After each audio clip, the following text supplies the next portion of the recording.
தீபம், விளக்கேற்றும் எண்ணெய் மற்றும் அகர்பத்திகள் ஒரு தெய்வீக அனுபவம்.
இதோ கிளிமண்டபத்தை பற்றி நாம் பேசிக்கொண்டிருக்கும் அதே வேளையிலே கிளியை கையில் ஏந்தி கொண்டு இந்த உலகை ஆளும் பராசக்தி ஸ்வரூபமாக இருக்கக்கூடிய மீனாட்சி அம்மை நமக்கு உற்சவ மூர்த்தியாக தீப தரிசன மண்டபத்திலே பக்தர்களின் துள்ளலோடு ஆர்ப்பரித்து எழுந்து நிற்கக்கூடிய அந்த காட்சியை நாம் கண்டு ரசித்து வருகிறோம்.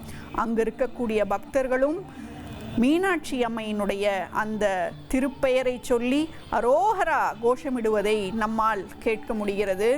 மீனாட்சி அம்மையினுடைய பெருமையை எப்படி எப்படி நாம் ரசிக்கலாம்.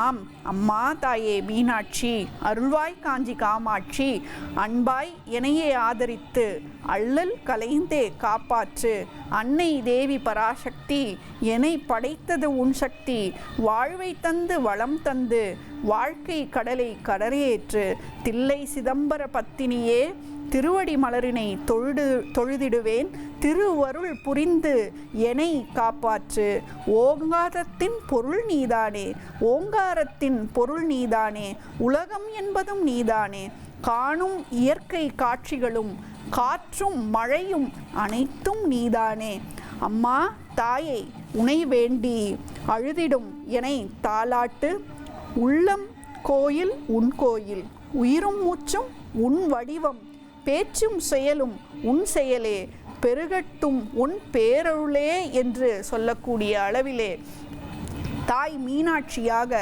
இங்கே உற்சவ மூர்த்தியாக எழுந்தருளக்கூடிய காட்சியை நாம் பார்க்கிறோம்.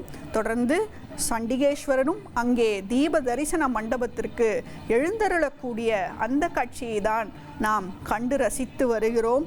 இப்படி கிளியை கையிலேந்தி கொண்டு உலக உயிர்களையெல்லாம் தன்னுடைய உயிர் சக்தியால் இயக்கக்கூடிய காஞ்சியிலே காமாட்சியாகவும் மதுரையிலே மீனாட்சியாகவும் அதனுடைய ஒரு உற்சவமூர்த்தி வடிவமாக இங்கே நமக்கு காட்சியளிக்கக்கூடிய மீனாட்சி அம்மை நமக்கு தீப தரிசன மண்டபத்திலே எழுந்தருளிய காட்சியையும் அதைத் தொடர்ந்து சண்டிகேஸ்வரர் எழுந்தருளக்கூடிய காட்சியையும் நாம் கண்டு மகிழ்ந்து வருகிறோம். தீபம், விளக்கேற்றும் எண்ணெய் மற்றும் அகர்பத்திகள் ஒரு தெய்வீக அனுபவம்.